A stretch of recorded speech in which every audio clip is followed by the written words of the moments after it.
Nalbari জোৱাৰডি pistol দেখাই মহিলাৰ পৰা সোণৰ চেইন কঢ়াৰ অপচেষ্টা ২ নং জোৱাৰডি প্ৰাথমিক বিদ্যালয়ৰ প্ৰধান শিক্ষয়িত্ৰীৰ সৈতে এই ঘটনা সংঘটিত হৈছে। উল্লেখ কৰিছো ৰেখা ডেকা বৰ্মনক দুজন বাইকত অহা যুৱকে বাট আগচি ডকাইতিৰ অপচেষ্টা। শিক্ষয়িত্ৰীৰ গৰাকীৰ মূৰত গুলি ফুটাই উধাও হয় চুৰ। আঘাতপ্ৰাপ্ত শিক্ষয়িত্ৰী ৰেখা ডেকা বৰ্তমান চিকিৎসালয়ত ভৰ্তি কৰোৱা হৈছে। ঘটনা সন্দৰ্ভত স্থানীয় আৰক্ষীয়ে তদন্ত অব্যাহত ৰাখিছে। নলবাৰীত সংঘটিত হোৱা উক্ত ঘটনাই তীব্ৰ চাঞ্চল্যৰ সৃষ্টি কৰিছে। আৰু পুনৰ ডকাইতিকাণ্ড এক চাঞ্চল্যকৰ ডকাইতিকাণ্ড সংঘটিত হৈছে। নলবাৰী জোৱাৰডিত এই চাঞ্চল্যকৰ ডকাইতিকাণ্ড সংঘটিত হৈছে। পিষ্টল দেখুৱাই মহিলাৰ ডিঙিৰ পৰা চেইন কঢ়াৰ চেষ্টা চলাইছিল। ২ নং জোৱাৰডি প্ৰাথমিক বিদ্যালয়ৰ প্ৰধান শিক্ষয়িত্ৰীৰ সৈতে এই ঘটনা সংঘটিত হৈছে। ৰেখা ডেকা বৰ্মনক দুজন বাইকত অহা যুৱকে বাট আগচিয়ে ডকাইতিৰ অপচেষ্টা কৰিছিল আৰু শিক্ষয়িত্ৰীগৰাকীৰ মূৰত গুলি ফুটাই উধাও হয় চুৰ। আঘাতপ্ৰাপ্ত শিক্ষয়িত্ৰীগৰাকী সম্প্ৰতি চিকিৎসাধীন অৱস্থাত আছে বুলি জানিব পৰা গৈছে। ঘটনা সন্দৰ্ভত ইতিমধ্যে প্ৰাৰম্ভিক তদন্ত প্ৰক্ৰিয়া আৰম্ভ কৰিছে নলবাৰী আৰক্ষীয়ে।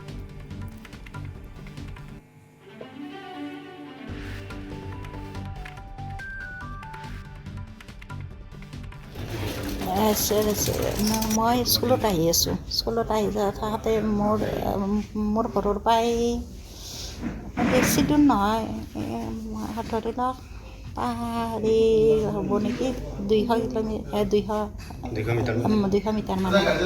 মিটাৰমান হ'লে টাৰ্ণিং পাই তাতে সেইখিনিত মানুহ নাই। হেৰি বা তাৰমানে বস্তি তাতে বাঁহৰ তলত এখন বাইক ৰখি আছে। 2জন ল'ৰা এটি একজন ল'ৰা নামি আছে, একজন ল'ৰা উঠি আছে।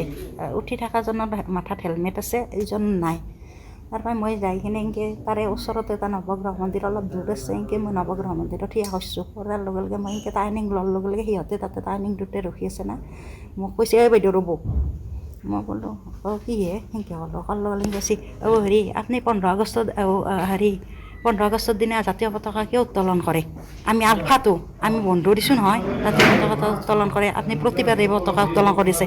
সেনেকৈ কৈ হাতত এটা পিষ্টল আছে। কি পিষ্টল নাজানো, পিষ্টলটো দেখিছোঁ, দেখি মোৰ পেটত লগাই দিছে। এনেকৈ এতিয়া আপোনাক উৰাই দিবা বাৰু, আপুনি আলফা ক'ব মনা কৈছে। মই তেতিয়া কৈছোঁ যে ৰ'ব, আপোনালোকে যে কৈছে জাতীয় পতাকা উত্তোলন কৰিব নোৱাৰি, মই দেখোন ক'তো বাতৰিত বা মোবাইলত ক'তো দেখোন মই পোৱা নাই। সেইকাৰণে আমি হেৰি কৰি আছোঁ, পালন কৰি আছোঁ। ঠিক আছে, এইবাৰ যদি আলফাই বন্ধ দিছে নকৰোঁ দিয়ক, এইটো আৰু কি কথা আছে। কিন্তু আগতে বন্ধ দিয়া গম পোৱা নাই। তেতিয়া কৈছে নহয় বন্ধ দিছে নহয়, আপুনি আলফাৰ কথা নুশুনে। মই কৈছোঁ আলফাৰ দেখোন নাম গন্ধে নাই সেনেকৈ কৈছোঁ।